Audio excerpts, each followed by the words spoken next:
Top TV, Truth of the People.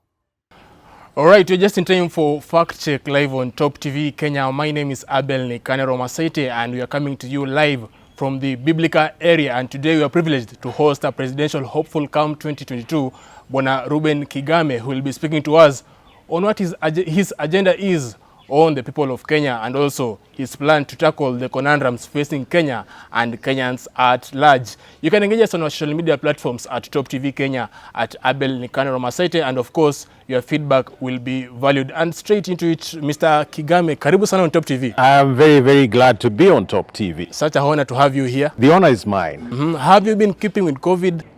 Well, I do observe the protocols, and I do, do everything that is in my power to avoid infection. I wear my mask and keep social distance. I'm very glad that you are keeping social distance. Yeah, of course, that's the agenda as we tackle this COVID-19 pandemic. And just to get us straight into it, many people know Reuben Kigame as a gospel artist, as a teacher, as a preacher, as well as a journalist like me. But who exactly is Reuben Kigame? Well, you just preempted. I do wear those many hats. Yeah. I've been recording music since 1987. That's when I recorded my first album. And as of 2019, I had done about 29 albums. I'm working on another one. So I have to sort of remember what it is I'm doing. I'm also a trained teacher, yes, out of Kenyatta University with a B.Ed in history, philosophy and religious studies. At Moi University, I got an MSc in journalism and media studies, and currently I'm doing my PhD at the Africa International University, where I also teach part-time. I've taught before at Mary Hill High School, Madeira High School, and so I love teaching. One may ask, why politics? Why? No. So those are only two aspects. So there is the teaching, there is the journalism. Yeah. I'm also a very, involved social activist. That's the one aspect a lot of people don't know. Right from my student days, I've been very interested in multi-party democracies, and I attended those meetings that were pushing for the repealing of Section 2A, and into the constitutional process of 2005, and I did some civic education for the Western and Rift Valley regions, and 2010, of course, I was involved with the church in terms of making the 2010 Constitution content aware. I've read the entire document. And in 2013, I actually did run for office in Vihiga County, wanted to be its first governor. And recently, maybe this is significant, people need to know I am one of the convener members of the Linda Katiba initiative. So social activism. Okay. Yes. Recently, Mr. Kigame, in Kenya, we have seen that the political temperature has been rising day by day. And we have seen a number of politicians traversing the Mount Kenya region. Yeah. But we have not seen a lot from Reuben Kigame. What are you up to? What are you doing in line to popularize your bid ahead of the 2022 elections? Well, two quick things about the Mount Kenya visits. One is that the fact that everybody is trooping to Mount Kenya does not mean we are not trooping elsewhere. So we are moving around the country, yes. And my team and I have been in a number of places. I think if you followed, the latest one was in Meru, the Maua region. But my style, this is what is so significant about my way of campaigning. The noise will come later, but I've been on the ground meeting different groups, musicians and, persons living with disability, the women, and so on, professionals. So the point is, talk to people where they are. If you run around with a truck and make all the noises or attend a church service and get media coverage, it doesn't mean you've got the votes. Let's face this, Mr. Kigame. When you look at the politics in our country, they have been arranged in such a manner that Kenyans usually vote in a tribal line. Yes. What do you make of that as you popularize your bid? Do you think it will affect you? First of all, that's the way not to do politics, because you cannot balkanize and polarize people along tribes and then expect national unity. In fact, once you have this as your bargaining chip, you begin to lose on your status as a national leader, because Kenya is made of about 44 different communities, and sometimes we look at the numbers of particular communities and imagine that it is they that should shape the way the politics of Kenya should go. That is exactly why we have a problem, because then you end up with leaders from only the big communities. But a Reuben Kigame presidency sets out to undo all of that, whereby right from the naming of my deputy and to the CSs and people in government, we want a national face.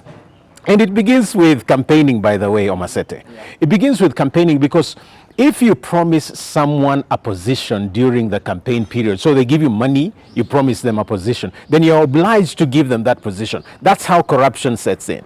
So right from the start, I've refused those kinds of deals, financial deals, because we want to run clean, because one of the things we really must bring to an end is corruption. And my competitors, face it, are not capable of facing corruption head on. Speaking of because of all these deals. We are a deal country. Yeah. And the reason why we are where we are is that people make bad deals and make mistakes, but we don't want to tell them it's mistakes. Speaking about the running mate position, will you also be picking a running mate from Mount Kenya? It seems like the region is on the cutting end, because a number of politicians have been visiting that place frequently. So, sir, that's exactly what I'm trying to say. We need to form a government that has a national face. And I need to clarify something. National face does not mean that we cannot pick somebody from Mount Kenya. The issue is, how do we distribute responsibilities and leadership in such a way that every region is represented? And it's not just about winning an election, it's about forming an inclusive government. So when you look at the running mate issue, this is not a Kigame thing, by the way, because by the way, who has said that another coalition cannot come to be? So we are certainly talking, and that kind of decision is made within a group status. But that, I can tell you for free, the face of what you are going to see with a Kigame presidency is something radically different from what you have ever seen before. Okay, let's tackle these problems one by one. The amount of debt that Kenya owes to countries like China and also other countries is almost hitting 9 trillion, if not 10 trillion. It's 7.6. 7.6, I beg your pardon. If elected president, what will be your agenda on how, first of all, let me ask you, do you think, is it better to have higher taxes or borrow a lot of money from outside? So those are two questions in one. So let's deal with the debt issue first. The reason why we have a debt crisis is because we have leaders who prefer development that is based on acquiring, foreign funding and investment, and doing deals with countries in such a way that instead of Kenya gaining, Kenya loses. Another aspect is that the government itself ends up borrowing from local sources, from the local banks. So the Mwananchi is left without capital. Now, so to deal with this, first of all, you have to ask the question, what are our priorities as a country? Because we are investing in wrong priorities. So the first place to stop when dealing with debt is stop every irrelevant project that is not people-centered, that is not going to improve the lives of people. For example, if you put roads before food, you've got wrong priorities. If you put all these huge infrastructure programs before health, you have the wrong priority. So we have to reprioritize in order to deal with debt. But two, we need to stop the hemorrhage. We are losing, according to the president's own admission, 2 billion shillings per day. So we have to stop financial bleeding so that we have enough. For example, if you stop financial bleeding, you could save up to 720 billion just in 1 year. Now, so in order to deal with debt, we may need to reschedule and renegotiate some of it, renegotiate even up to cancellation issues, and then stop the government from borrowing from the local bank so that Mwananchi has the capital. So the second question is taxation, and that taxation simply works like this. If if people pay taxes and see where their taxes are going, they are motivated to pay taxes. But if you live in a society where those who have a lot of money evade tax, and then it's the common Mwananchi that pays through the nose and keep raising those taxes, then you actually work against your own resource incomes, because people get wary of paying taxes. So once you clean up corruption and all this impunity, then the taxes do what they are meant for. People will pay taxes, and then make sure that nobody evades paying taxes. We'll have enough money to pay off our debts, but at the same time, you know, leave enough for development programs. Now, let me tell you one critical thing. We teach our children, we talk with one another about living within our means. The truth is, Kenya is the only place where you raise something like 1.8 trillion, and then you make a budget of 3.62 trillion. You are not living within your means. So we need to cut back on some of our greed and irrelevant planning so that we live within. And before we leave that topic about taxes and borrowing, what is your comment about the 16% VAT that was imposed on petroleum products? You see, Kenyans are really complaining because it had ripple effects on other products. Okay, two quick comments on that. First of all, the reason why we have a problem with petroleum hikes and so on is not even the Energy Regulatory Authority, really. That is the problem. The problem is our members of parliament. So parliament receives all these things, it passes all of them, and then begins to play victim. You know, like, but they are the ones who passed. But let's face it, Bwana Kigame, the answer to what their leaders, their party leaders tell them to do, because, I mean, if the ODM party leader or the Jubilee party leader says you guys vote like in this party, and they will do so because... But that's why I'm saying we don't want those kind of leaders. Because if you are a stooge to the executive, if you are under state capture, where you don't think, you don't look at the Mwananchi that sent you there in parliament to represent them, then you'll be making, you know, individualized decisions after your party leader, which is the wrong way to do legislation. But if you're talking about the issue of bringing down VAT and so on, it's not something you go into office and you say, tomorrow we bring VAT down. According to my economic advisors, the thing is, even within 5 years, we could certainly bring down VAT to maybe 14 or 13%. But that is not the issue. The issue is simplify the taxation system so that Mwananchi knows what they're paying for.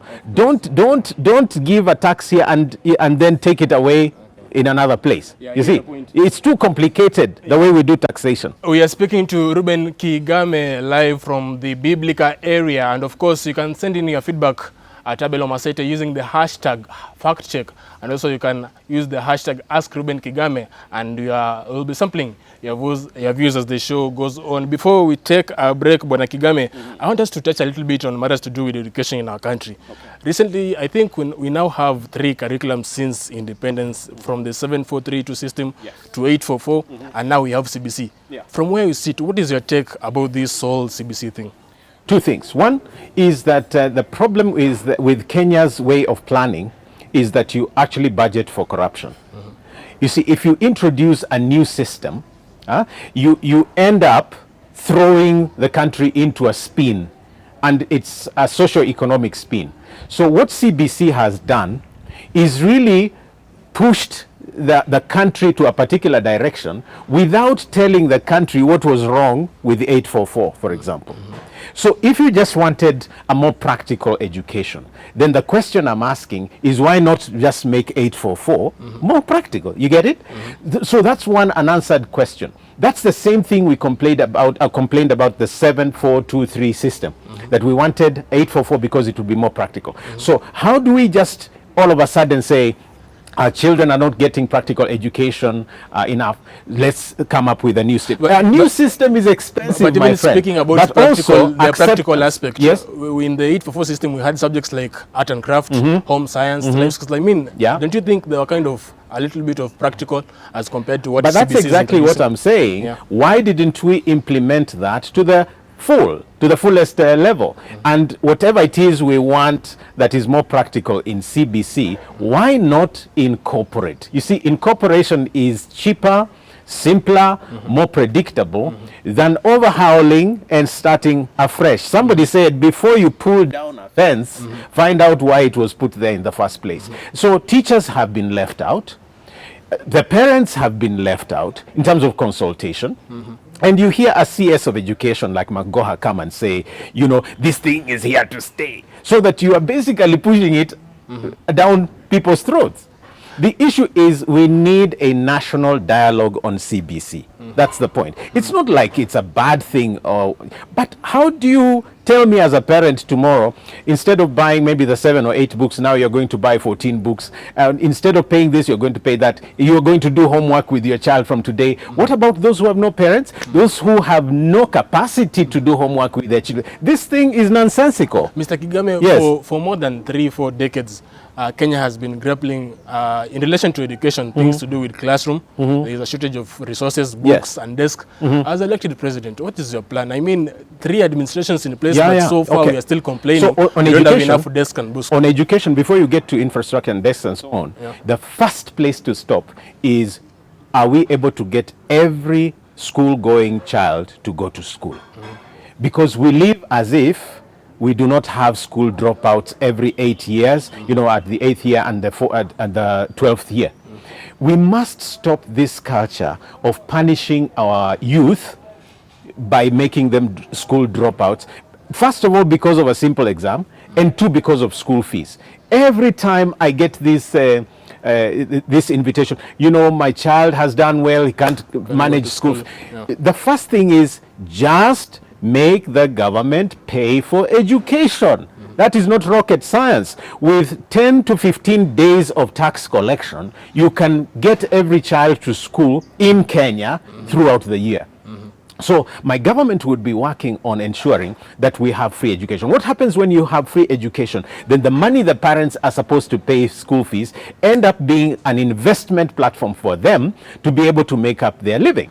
Then you eliminate parents, selling their lands, selling cows, and so on in order to take children to school. It's a government's responsibility to educate every child, no matter the background, no matter the economic status. So that's important. We shouldn't punish our youth by throwing them out of school. And then secondly, there are people that we keep on forgetting. We call them street children. We call them, chokora, whatever. Chokora. Those children must be rehabilitated, either put back to their homes or given a special home. So we have to defend the youth that way, and then deal with the things that drop children out of school. For example, drugs and alcohol. So rehab centers and so on. So for me, in terms of education, it's not just that every child goes to school. You have to go to the next step where you say, are they getting quality education? Of course. So we need more teachers. We have a lot of teachers we need to hire, and I'm wondering why we're not hiring them. Of course. So by the time you get to the building of classrooms and so on, that is the infrastructure thing. I'm hoping that we can have a partnership between the national and the county governments to make sure that that happens. Yeah, my director is telling me to take a break. Remember, this is Fact Check live on Top TV Kenya. With me in studio is Mr. Reuben Kigame, a presidential hopeful come 2022. See you on the other side of this break. Top TV, truth of the people. All right, welcome back. This is Fact Check. With me in studio is Reuben Kigame, who is a presidential hopeful, and we are speaking to him. Already, he's telling us on how his plans will be to tackle the conundrums facing Kenya and Kenyans at large. Bwana Kigame, I want us to talk about on matters to do with food security. And I want to give you a practical example of the Galana Kulalu project. That was an initiative by the Jubilee government in 2013. Now, when you look at the financial years from 2013 to 2020, 2013-2014, the project Galana Kulalu was awarded 4.5 billion Kenya shillings. 2014-2015, 3.5 billion. 2015-2016, 3.5 billion again. 2016-2017, 3.2 billion. 2017-2018, 600 million. 2018-2019, 8.5 billion. And recently, 2019-2020, 10 million. Yes. That is a lot of money. And it's a and lot of money, but there is no formula. Of course. There is no prediction as to why, you have 3.5 billion and in another year you have 600 million. Yeah, the project was to take on almost, I think, a million acre in Taita Taveta County, but that has not yet been accomplished. If elected president, what is your plan? What is your agenda? I mean, people in Laikipia, Samburu, Turkana, up to date are still complaining of hunger issues, hunger issues. I mean, what will you do? How will you deal with such kind of... So there are about 4 things I would do. First of all, the whole question of agricultural success depends on availability of water. And so one of the reasons we keep saying that the semi-arid areas are food insecure is because they really don't have water. Because if they did, their livestock and so on would be okay. Some of them would be able to even grow some seasonal crops and so on. But that is only one aspect, investing in water drilling and all of that, so that people can have life. You see, without water there is no life. So that's the first place to start. The second thing to do is to ensure that we redo our whole system of how we do food distribution. One of the reasons why hunger is perennial in Kenya is because we have food not reaching the people that need the food.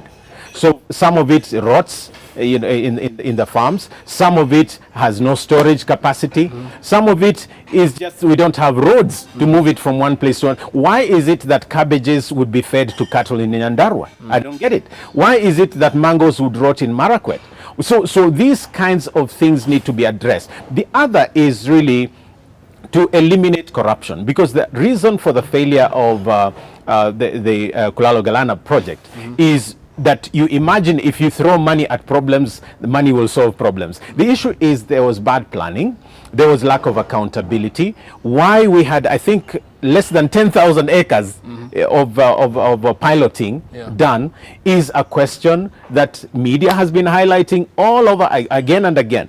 So we need to go back to undoing corruption, and I hope we really talk about the corruption thing. We'll talk about it. Now, the other thing is to ensure then that you stop the cartels that kill the efforts of the farmers. So that, for example, there is no point for farmers in Wasingishu being told, stop growing maize and start growing avocados. It makes no sense because we've not been food secure yet. So the best thing would be to give those farmers farm implements, make sure that they have fertilizers, make sure that you buy their produce at the correct price, and eliminate those people who come and drop those prices in order to then import. But so you stop the importation. Just to ask, how are you going to deal with these cartels? I mean, they're in NCPB. I believe you're a maize farmer, and the whole Ulabalu in NCPB, and also in KTDA. Okay, I'm not a maize farmer, but so this is the thing. The thing is,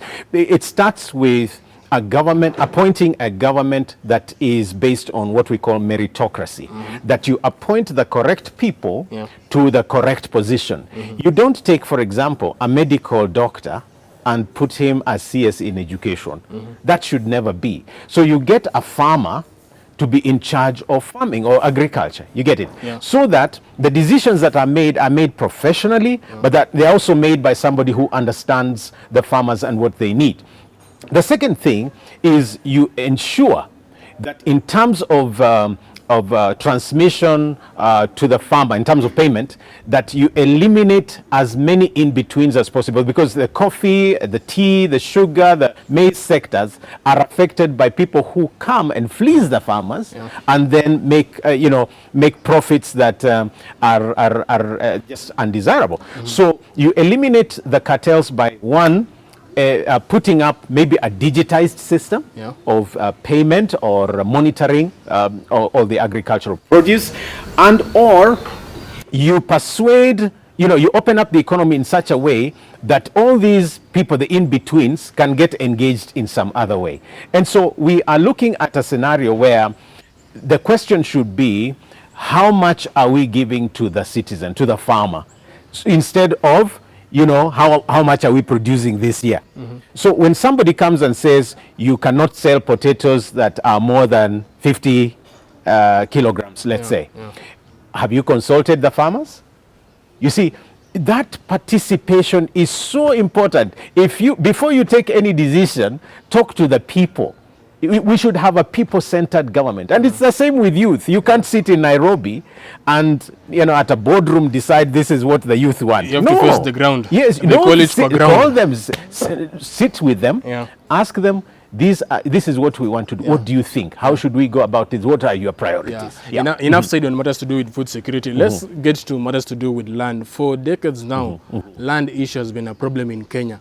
As the President of the Republic of Kenya, Mr. Reuben Kigame, how are you going to deal with this issue? Keeping in mind there was a commission called the National Land Commission that came in relation to the 2010 Constitution, and it's almost how many years? 7, 8, 9 11. Years. Do you think it has performed at its level best to say the land issues in Kenya have been solved to some extent? You can say it has tried, or what is your take on that? Being a president is not as simple as you imagine. You have to balance a lot of things. And one of those things we have to balance is, what does the Constitution say regarding, land and historical injustices that affect land. Our Constitution is still a bit vague on some of those things. And that is the chapter on land is one of those chapters that need a review. And secondly, we need legislation that determines how much land every Kenyan can own. Because that's one thing we're running away from, that we need to settle. Because there's no way you can have some people owning millions of acres and some people owning actually zero. And that is one thing. But then we have to move away from imagining that the only way to define property is land. There are other ways to define property and ownership. So we need to move away from imagining that you are wealthy if you have maybe 1,000 acres. We need to communalize certain things. We need to take certain decisions on land that allow us to produce more. Maybe in an area, say we will zone off this area to grow this particular crop, and another one to grow a different crop. So in terms of land injustices, I think we need a national dialogue that says, there are people that own too much land in this country. Can we have a discussion or some kind of moratorium that allows that question to be reviewed? And I think the Ndungu report and all, the National Land Commission recommendations are things we need to bring to the table. And even up to date, there are political elites who come to a place and say they want to take this land because in the name of community development. I mean, that's why I'm saying the Constitution is vague. Because when you talk about, community land and you talk a lot about public land and so on, that's why you have problems, for example, in Laikipia.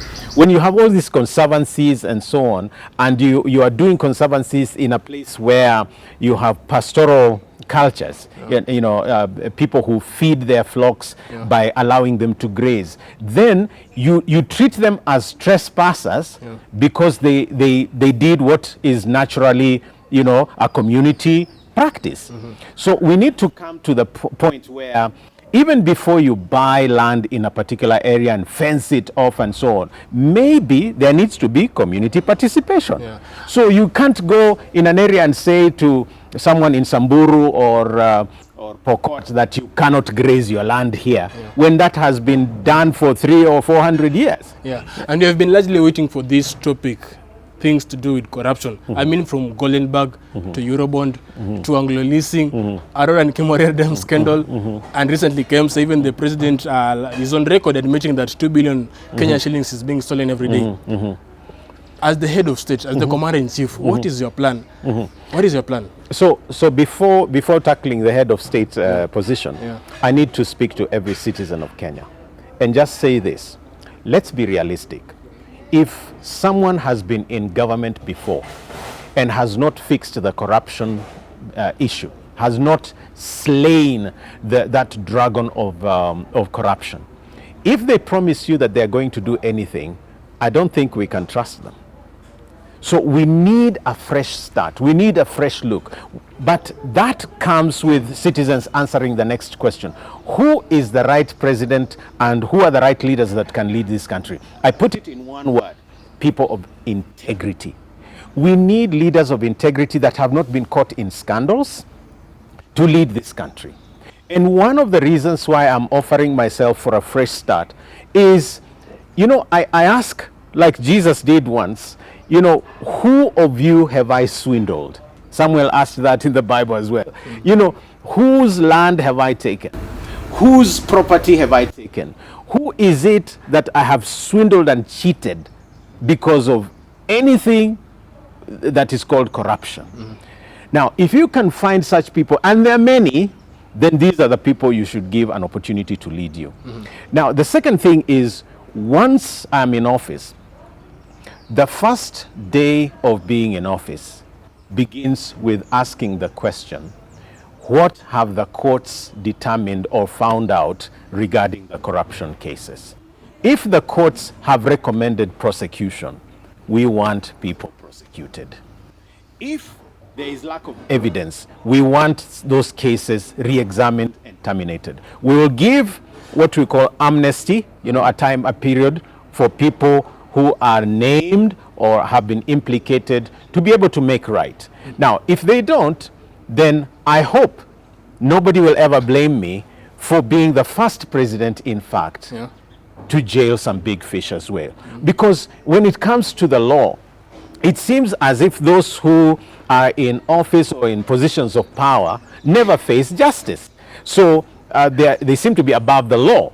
And I want to see a country as a president that is equal for everybody, with everyone. If you make a mistake as a common person or someone in government, including myself, that the law takes its course. And who do you think is the weakest link in the fight against corruption? I mean, the judiciary usually issue their summons, injunctions to the political elites, but we have seen them live on TV. They have been disobeying them. They have not been attending to court summons. That is the best question you've asked today. Who is the main problem when it comes to corruption? Do you know who it is?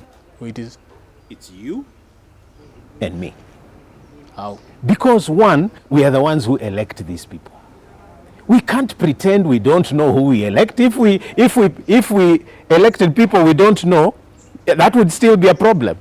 So we need to check. Has this person ever stolen? Has this person ever, watu wamemulia siku moja? Kama watu wamekulia, ama wanakulaumu, wanakusema chini chini umechukua kitu cha mtu. There's no point electing such a person. So the problem begins with you and me. Next is the problem of the courts. Once the courts do not, move quickly enough on the cases of corruption and graft in general, then justice is miscarried. We look to them. Now, the problem is that the executive has discovered that's the way to do, just muzzle and cripple the courts so that the issue is drug, or that some judges can be bribed in the end. The issue is we need to fund the courts properly. And one of the criticisms I have against the Jubilee government is that they have been defunding the court systems systematically. So much so that they don't give them enough money to expand, to expedite cases, and then sometimes refusing to appoint judges, and so on. So I want to go on record by saying I want to be a friend of the courts. And what if your plan in the fight against to curb corruption activities in the country fails? Do you think capital punishment should be introduced in Kenya? Well, the thing is, let's follow the constitution. I cannot impose my own, what does the constitution say about capital punishment?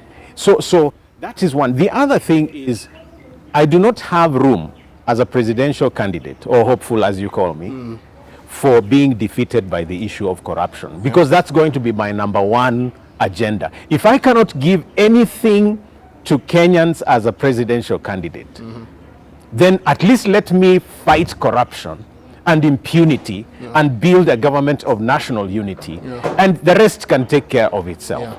That is going to be my main focus, to slay the dragon of corruption and impunity from day one in office. In fact, from the campaign period. I do not want any corruption being done during my campaign period. Okay, I get your point. Let's shift gears altogether and speak to matters to do with the healthcare. Kenya is still grappling with the issue of congestion in public hospitals more so Correct. Kenyatta Hospital. What is your plan to deal with such issue that has been there for a very long time? But that is not complicated. If the hospitals are filled up, or people are sharing beds and some sleeping on the floor and so on, the answer is build more hospitals, expand existing ones, buy more beds, and so on. Because it's indignifying for me to go to a hospital with a particular ailment and then I share a bed with somebody suffering from something else, then I become much worse. Yeah. So this is not rocket science. We need to build more hospitals in the counties. Not every hospital should be in Nairobi. So we need to particularly focus on those areas that do not have hospitals and health centers, elevate some of the hospitals to higher status and more capacity. Yeah. What is the point of having hospitals without health workers? So we need to hire more health workers. Yeah. We need to train more doctors and even hire those who exist. One of my commitments would be to work with the Salaries and Remuneration Commission, SRC, to ensure that doctors, for example, and health workers in general, don't have to go on strike, to ask for salary increment. Let's take care of them. There are two main groups of people that I would like to see particularly paid better, and that is health workers and teachers. Without teachers, we have nothing. We have no profession, nothing. Yeah. Without health workers, we have no country. So we must pay our health workers well, we must pay our teachers well. Yeah. And we must hire those that are trained and are not operational so that they can take care of our citizens. Yeah. But let me tell you something that nobody will tell you. We focus on the wrong priority when it comes to health services in this country. Instead of handling treatment, we should actually spend more money and energies in prevention. So if we prevent people, for example, from contracting waterborne diseases or airborne diseases, for example, deal with mosquitoes and so on, then we'd minimize malaria. So let's deal with more prevention in my government than treatment. Speaking of the doctor-patient ratio, do you think administration will be the game changer in that people now stop going to India and prefer they may not stop going to India because some we may need certain specialized services, or when there are more cases than we can handle. But I want this to go on record that I will for sure expand access to healthcare. And my emphasis is take healthcare where the people are, so that nobody has to come to Kenyatta Hospital for something that can be taken care of in Amagoro or in Kwale or in Garissa. There is no way my government will watch, people in Marsabit and so on crossing to go into Ethiopia for medical treatment when we can, build the capacity for the hospitals and health services in the Garissa area and Marsabit area, so that there is services accessible to the people. Yeah. Yes. Yeah, in 2 minutes, speak to us on matters to do with export labor, in that Kenya, we know very well, it is a country that is rich in skills, but because of no opportunities or few opportunities, citizens are forced to travel abroad in areas like Saudi Arabia or any other country, so that they can put their skills into practice, so that they can earn some money. But in courtesy of doing so, we see cases of abuse. Especially in areas like in the Middle East. And I saw your post on Facebook commenting on how you're going to tackle that issue. Talk to us live on Fact Check. How are you going to curb such issues, especially in the Middle East? So the first thing is to prevent export of our human resources. Make sure there are opportunities locally.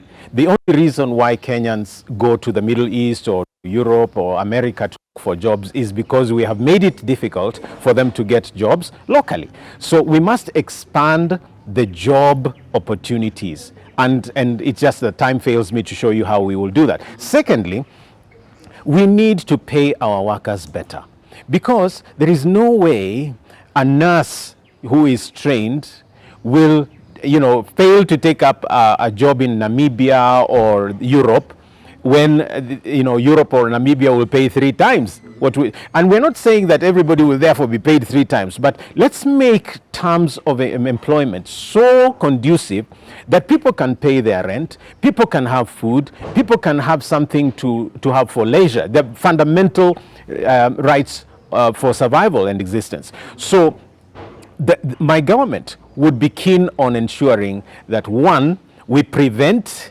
unnecessary migration for job purposes. But 2, should anyone migrate and go and look for a job elsewhere, then we want to ensure that we are responsible for the presence of those citizens of Kenya in other countries. So we work with the high commissioners and embassies in those countries, but my eyes will be extremely open to see which agencies qualify, which agencies are meeting the standards for being able to interview, prepare, and take our citizens overseas. They must be accountable. I don't want to see Kenyans coming back in coffins or abuses being put on our citizens and the government is sitting there mum. I would go crazy to hear one of my citizens is being harassed, or abused, or beaten up or raped. I would go berserk. So once I become president, every mzee, every mama, every youth, and listen to this, even every unborn child, that's my citizen, I have to defend them like I'm defending my own life. Yes. Your point is and as we wind up, I want us to talk more about the youth. A number of youth in Kenya are unemployed. They have gone to school, finished, graduated, but they have no jobs. As Reuben Kigame, why will you convince a youth back at home to go and register as, I think registration is ongoing as we speak right now, to go and register as an eligible voter in Kenya and vote for Reuben Kigame? Why should they do that? Yeah, so 3 things for the youth. 1 is that I believe I'm the only candidate that has not just been living with, walking with, but also talking to a lot of youth. I don't know any part of this country that I have not been to in terms of high school and college and just sat down and listened to the different issues the youth have. So I have this confidence that I understand the youth, not only because I've raised youth of my own and many others that are not my own children, but also because I listen to them, like every month I'm traveling to listen to youth. But 2, I also have an idea of the abilities the youth carry, whether it's about sports or music or film or carving or basketry. All of these, I live with them. I encourage them. I empower youth. So I'm able to give guidance in such a way that these skills end up paying. Because the reason why a lot of youth give up is they do, for example, you do all this music and then the middlemen take all your royalties, or you put up a film and nobody wants to promote it. Vote for you? Exactly, because I understand them and I'm going to defend, for example, county incubation centers, talent centers, and so on for the youth. But I'm also going to ensure that every graduate that is starting a business or some kind of investment will have the capacity to have seed capital, because seed capital is just that you avail capital for them to be able to move. For example, you want to start an IT center. So we give you the capital, but then give you enough time to repay and make sure that the interests are low. So that if I gave you 6 to 7 years to pay, surely your business can stand. And then, so I'm able to feel the youth. But there's something I must say. Things about those who are caught up, let's say, in drugs or alcohol or some other vices, gambling and so on, and so mental depression. I want to be a friend of the youth. And I want rehab centers. I want, correction centers. And mark this, I want every Kenyan citizen off the street. I don't want any so-called street family or street. We must absorb them. They are our children. They are our business. Yes. Bwana Reuben Kigame, asante sana. Nashukuru kwa kujitolea kupata nafasi kuongea na vijana Top TV. And I hope utanivotea. Naomba hivyo na kuomba kwa unyenyekevu. Vijana wamekusikiza. And by the way, before I went up, which political party are you using and who is your eligible running mate? Okay, for the running mate, I'm yet to unveil, and we are actually discussing that. Right now, for political party, I'm under Ukweli Party. Of course, that has been Mr. Reuben Kigame speaking to us live on Fact Check. This is Top TV. Remember, it's all about politics, policies, and governance, where we tell you what is good, what is right, and we reveal the hidden. My name is Abel Nikanor Omasete. See you soon.